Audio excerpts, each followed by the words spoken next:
I'm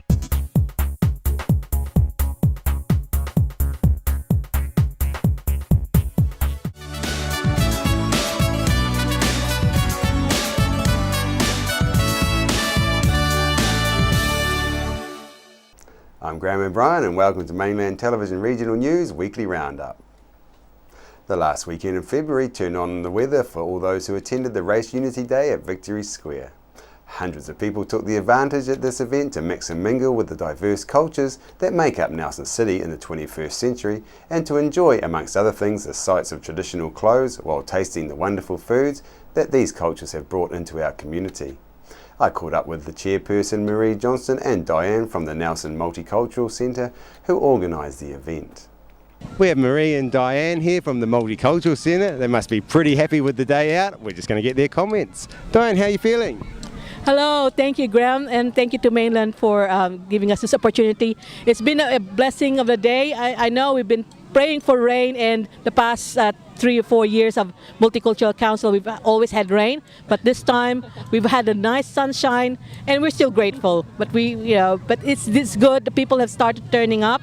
It's always the blend that the food, the culture, the music, entertainment, but it's more about the people, the ethnic migrant, the ethnic minorities and former refugees who are here and in our organization, and we advocate for them, we support them, and we help them integrate in our community, and that's good. This is a celebration of them settling in Nelson Tasman. Yeah, thank you. That's right, and you couldn't have done it without the help of your long-serving committee, which is Diane here. Diane, how about you? Any comments? Oh, we're just so thankful. It's a beautiful day and it's lovely to see everyone here from the migrant communities, the Nelson community and the former refugee communities. It's one of the best events in Nelson, I think. Archdeacon Andy Joseph, Kamatua to Nelson and Tasman City Council, had a few words of wisdom to share. Hata Māori kia koutou. Welcome to this wonderful, wonderful occasion where the peoples from all walks of life can come and share without fear of any interruptions, anything untoward. They can just go about and be free to share and buy or just gaze or just raise or whatever. And so, from my point and from where I sit, we are the lucky people. We of New Zealand,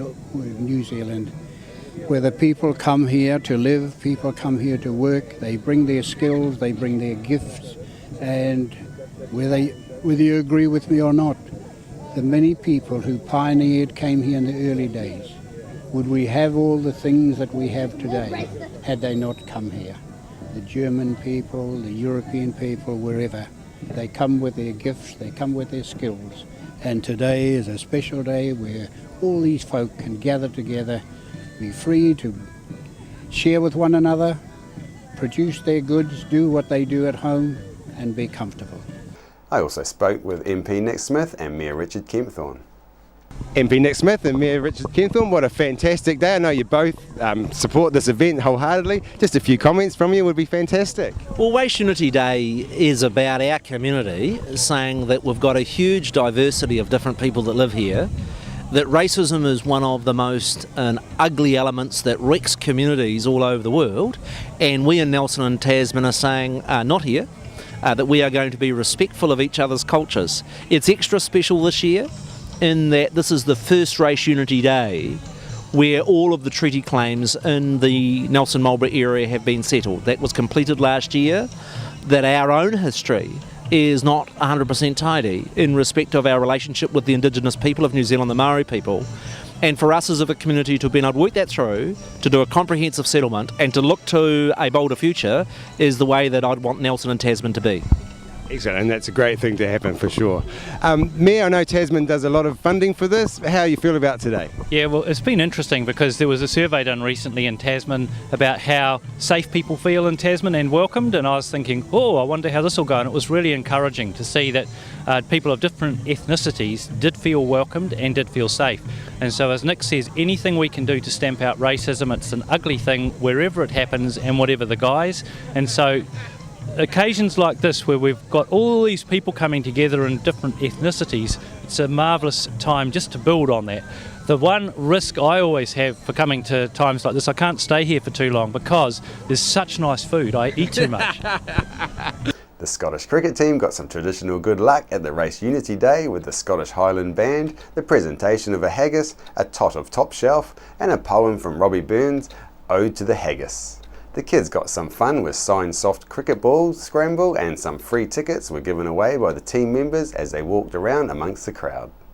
Last month, Tasman District Councillors voted by 9 votes to 4 to have removed what could be considered a historical batch in Tapu Bay. The batch, which sits on Esplanade Reserve, has been in the Kramer family since 1899, and now 82-year-old John Kramer has been told that his Kiwi crib, which he has personally owned for the past 30 years, has 3 months before it is to be removed lock, stock and barrel by John himself. John had offered to council to leave money in a trust to cover the cost of removal upon his death. In 1984, the area was designated part of a wider council Esplanade Reserve. Many feel this batch is not an eyesore and should be left in place, and would be an emotional hardship on John to have to see his family's history destroyed. Similar batches have been left by some councils around New Zealand as historic sites, and this one is a quaint reminder of a bygone era. However, previous council rules have meant that this batch, like others around the coastline of Abel Tasman, now has to be removed. John Kramer, now there's been a little bit of publicity about you lately, and we're very aware that your family batch is now under the hammer.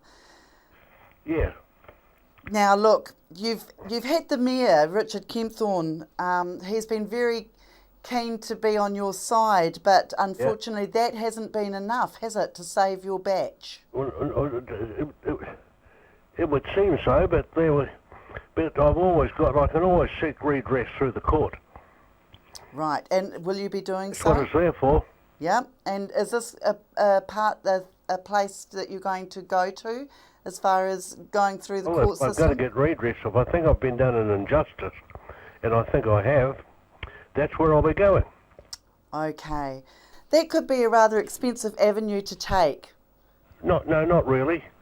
Not really, because if, that's what the court's set up for. I don't need a lawyer or anything. I'm going to tell the truth. Great. So, I'm quite capable of defending myself. See, there's a misconception about courts being expensive, but really they're not.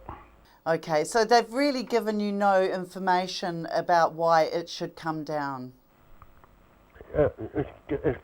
Well, yes. The only thing they've said is that they reckon they were setting a precedent. Well, they should be setting a precedent. The precedent they should be setting is saying, look, if we should have an example somewhere of what was done 100 years ago. But they obviously don't treasure history. Well, that's right, and unfortunately it seems that your family's batch has become caught up in a bureaucratic changeover, and you're paying the price for that. Well, yeah, but I'm not going to pay. Yeah, because I'm not going, because I'll You'll fight them. I'll be extremely surprised. I know you accuse me of prejudging or determining what the outcome will be, but I'll be very surprised if the court doesn't come out in my favour. Right. Now, John, I believe you've got quite a few people out there in the community supporting you at the moment. Oh yes, they're ringing me from Auckland. I get Invercargill. I've had calls from all over New Zealand. Well, you're getting rather famous, aren't you? Yeah, well, and I'll have to say, one of the enjoyments I get out of in my latter life is actually going down in the batch and spending an evening down there and having the salt air blowing through the windows, or whatever. But the real enjoyment I get out of was with my great-grandchildren. Yeah. And they love going and having a weekend with Grandpa when they come up from Christchurch or wherever, and we and just love being in the batch. Yeah. Yeah. Yeah. So that's one of the pleasures. Well, it must be a real. As I said, it doesn't matter. It's not the Taj Mahal. No. It might as well be, because as far as the little fellas, little children are concerned, they think it's the greatest, the best building in Tapu Bay. Of course, and there's nothing like creating those memories, is there, That's John? right. Yeah. Yep. Well, John, look, Yeah. we wish you all the best for your court case. We certainly will be watching with interest, and it'll be great to catch up with you once it's all over, and hopefully you get the outcome that you desire. All right, dear. Thank you very much, John. Nelsonians are becoming more aware of the health risks from imported foods, and following the latest Aussie food scare, it would seem they have good reason. Recently, Australia's Prime Minister Tony Abbott has threatened to toughen up product labelling in the wake of a hepatitis A outbreak after 18 people tested positive from frozen berries imported from China. The New Zealand government has no plans to follow suit with our regulations. More than 11,000 school children in Germany were laid low in October 2012 by diarrhoea and vomiting that was linked to frozen strawberries imported from China. I spoke with Marilyn Head, the Senior Policy Analyst for New Zealand Nurses Organisation in Wellington, about the unique problems faced by our health providers from using unknown food sources. Marilyn, many Kiwis are concerned about where their food is coming from, but in hospitals and health in general, there's a whole range of other problems. Can you please tell us about what these are from your point of view? Well, food source is important because different countries have different rates of antimicrobial resistance, and that becomes important when you're thinking about antibiotic resistance, which the World Health Organization has identified as one of the greatest threats to human health, along with food shortages and climate change. So New Zealand has got this low rate of antimicrobial resistance, and other countries have got a very high, other countries that we get food from have got high rates of antimicrobial resistance. Yeah. And there is a danger for food in hospitals, or what we want to make sure is that when we're getting food for patients whose health is already very compromised, that we don't run any risk at all of introducing any more nasties. And it's not just pathogens that we're worried about. I think in the case that was highlighted yesterday with people getting hepatitis A from frozen raspberries from China, and I think we've had other incidents of botulism and etc. Arising from food. But it's also in the use of in other countries, their use of antibiotics, their use of pesticides and things like that can be very, very different from New Zealand, and that has a huge effect on the rate of antimicrobial resistance. So, for instance, antibiotic use in food animals can actually lead to infection, to resistant infections in humans. So it's really important that the food that we're sourcing, that we know, especially in hospitals, that we know where that food is coming from. But more generally, we really want people to be able to make safe and healthy choices, but they can only do that if they have the right information. And we would suggest that, country of food, of origin food labelling was important. But the real risk with and MFAT or the Ministry of Foreign Affairs has indicated that, and other research has actually indicated that food labelling generally may be something that is affected by the TPPA, that it might limit the sorts of labels that you can have on food, the introduction of new labels that you could have on food. And that's the real risk with the TPPA, for the potential for it to prevent or deter regulation in the interests of public health. So we've already seen that the government's failed to progress plain packaging legislation for tobacco, products, because it's waiting to see the outcome of multiple lawsuits instigated by multinational corporations against that sort of legislation in Australia. So, and we know that we've got a lot of health issues coming up that are food related, and food labelling is a really important issue. Yeah, it certainly is. I mean, we're very worried. Should be one of our basic rights to know what we're eating and where it comes from, one would think.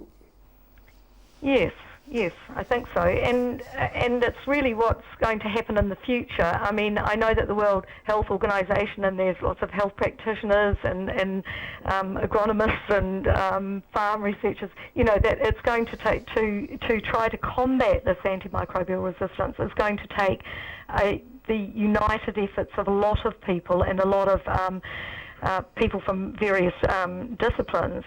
And it just seems that that this is an extra risk that that we shouldn't be entering into right at this stage. Or put it differently, that we would like to know what the full risk is. The potential health impacts of the TPPA in New Zealand haven't been publicly quantified or qualified or anything. All that we're able to do is to extrapolate from research and papers presented in other countries and from the little bits of leaked text that we can access, to try to formulate some idea of what we think will be the impact. And that's really not good enough for an agreement of this kind, which has the ability to affect, every part of our lives. And we spoke to people on the street about their thoughts on country of origin labelling. How important is it to you to know the country of origin for the food that you buy? Very important, actually. I'd like to know where it comes from for a couple of reasons. Number one, what kind of practices the people use to grow the food, harvest it, and just how they process it. Some countries process it better, more humane, and they use better methods to grow it, in terms of fertilizers and just processing, and also for fish, where it comes from. North Pacific fish are not a good idea right now. They haven't been for a while. The only thing that should be changed is the prices, really. I think it's very important that we should know, especially prefer to have locally sourced food for our eating. It is important, I believe. I like to know where my food is coming from. Very important, because I buy fish and clothes and stuff, and I don't like my clothes that know that my clothes are from China, because they can't seem to rip apart easily and stuff like that. Yeah, I think it's fairly important, yeah. Do you feel that the government should have mandatory labeling laws? I think the government should encourage mandatory labeling, and the companies that provide the proper labels should be encouraged to do business here. Well, I think it would be good if they did. See, it's good to be able to make that choice and make it quickly as well. Do you realize that under the TPPA agreement, all countries that join may have to stop country of origin labeling?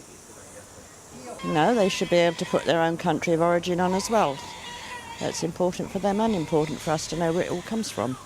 I would prefer to know where it comes from, if I can. I mean, I always look to see if it's local food or where it does come from, which is always better, I think. I think that would be a backward step, yeah. Or in your case, you don't even have that step yet in New Zealand. Now summer is officially over and Nelson Council are reviewing wood burner rules, as Nelson rules are the strictest in the country by a long way. But unfortunately, it's just not that easy. For some unknown reason, the original council meeting put a prohibitive order on the decision, making it impossible to change without central government approval. That meeting was publicly excluded. The Mayor gives us her insights. So, what do you think? Is Council going to reconsider their stance on the wood burners and in favour of the ultra low emissions burners that have just been approved? We decided last year that we'd review, so we went through that process. I have to say, we do what we call our resident survey during the year, and some of the questions came through to me. Phone survey? Yeah, phone survey, and I looked at it and I saw there was a question on what sort of fuel, do you use, what heating source do you have at home?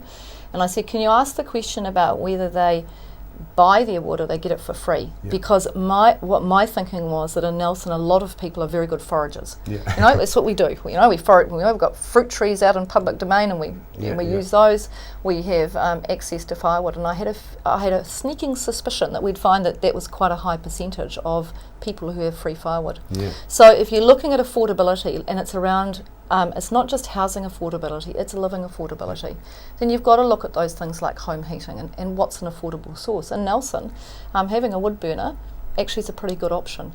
But what we do have is we have some air sheds that are struggling to meet the national environmental standards. They're written by central government. We have to apply them. No choice on that. That's our role as local government. But we also have air sheds where there's an opportunity there, I think, for either ultra-low emission burners, potentially for some good clean heat burners to come in, and that's what we're working to at the moment for a plan change. So we've said, right, let's get on with it. We've got the frustrating thing for me, and Graham, you've probably heard me talk about this before, is that over the last few years, there have been budget cuts within council that took out the monitoring. We weren't doing the monitoring of those air sheds that I think we needed to as a regional council. And had we been doing that, I think we could have moved this forward faster. Without that monitoring, this will go through a full plan change process. Depending on where the legislation goes, it might go to the Environment Court, or we might go through a consensus process. But we need good science, good evidence to make sure that we're not polluting that airshed to the point that we breach those national environmental standards. So I wish the Resource Management Act was more flexible. Because we've got a prohibited rule that was hardwired in, we're really stuck with that, and I'm trying everything I can think of at the moment to find a way where we're not stuck in that absolutely no movement position. So we're not allowed by law to allow any more wood burners, any changeovers, and that's frustrating because I know there are people out there who are using old wood burners who actually, if they were allowed, they'd change it to a clean heat one, and that's better for the environment. This prohibitive order, can you tell us a little bit more about this? Because I looked at the old, I went back and actually looked at the original the original council meeting, and where did this prohibitive order come into, and why was it put on so that we just can't change our bylaws whatsoever? It's part of the way that the Resource Management Act works, where you think there's a serious risk to your community, then you can use a prohibited status for something to say you may not even apply for a resource consent, you may not come and use this. And that was when the plan was originally drafted back in, would have been 98, 90, long way back. Way before I became a councillor, although I did submit on this, I have to say, because I had an old timber villa that actually did rely on wood heating as a source of heating. I think with the best of intentions, the rules were written to try and improve the air quality, but what they hadn't thought about is, as you start to make those improvements, and actually the air cleans and cleans and cleans, and technology comes along, how you actually can be adaptive and flexible about change. And I talk about that prohibited rule as the sledgehammer in the RMA toolbox, and you really shouldn't get it out very often. I think that's one of the things that we have to remember as a council, is that you get so involved in your council world that you think the rest of the world is actually as involved as you are. Taking notice and taking notice, and actually that's not the case. And so I kind of go, if you're going to make a change to somebody's heating source, it's one of the the basics. It is the basics of life. And you're going to say, well, actually, next week there's a rule in here that next week, if you haven't changed over, you can't change over ever. Then you actually have to write directly to that person. You actually have to send them a letter. Well, you have to go and knock on their door. You do, everyone gets a letter from council and goes, they're not going to do anything. So look, we're doing everything we can to try and get that flexibility in there. I'm feeling quite positive about particularly Airshed C and parts of B out in the Stoke area. I think there's going to be some movement there. And look, the work that's being done on those ultra low emission burners is great, but they're expensive. Yes. Yeah. But they'll come down. I mean, they will. They'll come down as more people use them. Well, that's right. And if we can create the market where there's opportunity, then the price will come down. And it's a Nelson business. Yeah, it's great. So we've got to help them along. We do. After the break, we'll bring you the latest weather update and some events and happenings coming up from around the region. Hi, I'm John McMillan at the Nelson Power Tool Centre. We have great prices on all the top quality brands of power tool. Tools and equipment at our showroom, 146 Tahunanui Drive in Nelson.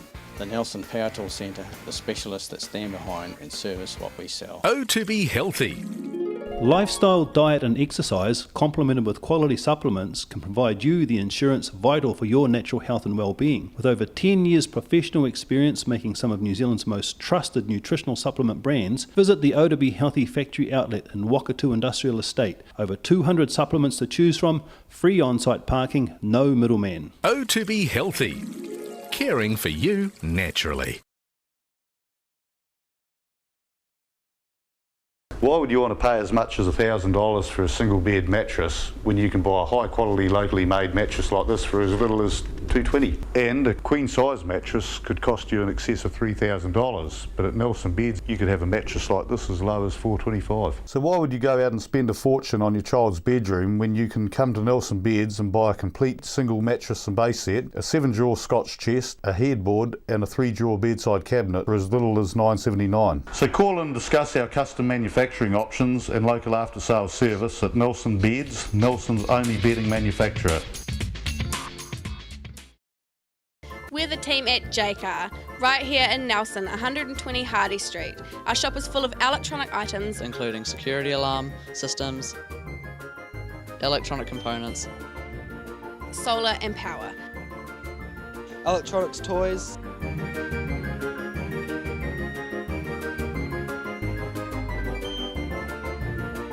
sound systems, cables, and much, much more.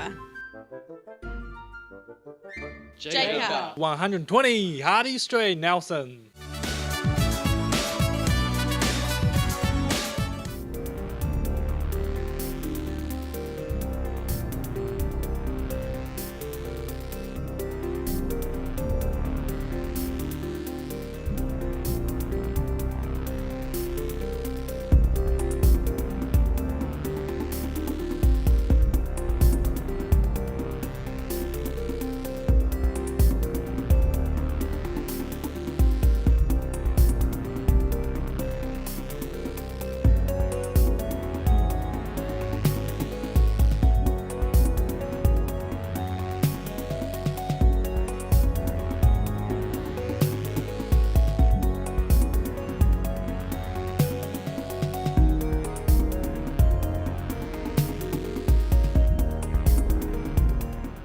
On behalf of the team here at Mainland Television News, thank you for joining us, and we'll bring you the latest news and events from around the region again tomorrow.